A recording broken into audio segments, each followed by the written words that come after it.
Bonjour à tous, alors aujourd'hui je te propose un petit exercice où on va utiliser la formule de exponentielle moins a qui est égale à 1 sur exponentielle de a.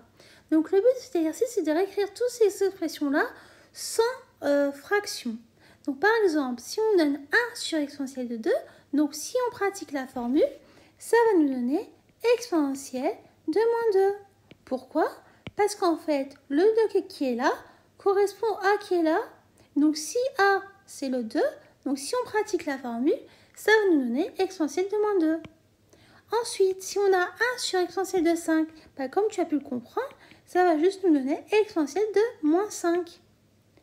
Ensuite, si on a 1 sur exponentielle moins 3, ça va nous donner exponentielle de moins 3.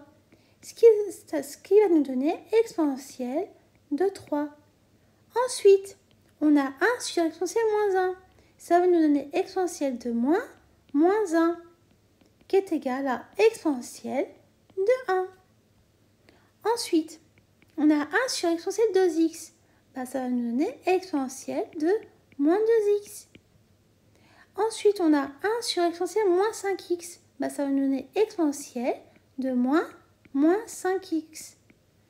Or, moins par moins, comme tu sais, ça nous fait plus. Donc, ce qui va nous donner exponentielle de 5x. Ensuite, on nous propose ici 1 sur exponentielle de 4 moins 3x. Donc, ça va nous donner exponentielle de moins 4 moins 3x. Or, comme on a le moins qui est derrière la parenthèse, on va faire un changement de signe. Ce qui va nous donner exponentielle de 3x moins 4. Et voilà. Donc, comme tu as pu constater, on a juste pratiqué, appliqué la formule qu'on doit apprendre, c'est-à-dire exponentielle de moins a est égale à 1 sur exponentielle de a. Je t'invite donc à apprendre cette formule et ensuite de pratiquer régulièrement des exercices de ce type afin de pouvoir acquérir la formule comme il faut. J'espère que toutes les explications que j'ai pu te donner ont été claires pour toi et je te dis donc à bientôt et au revoir.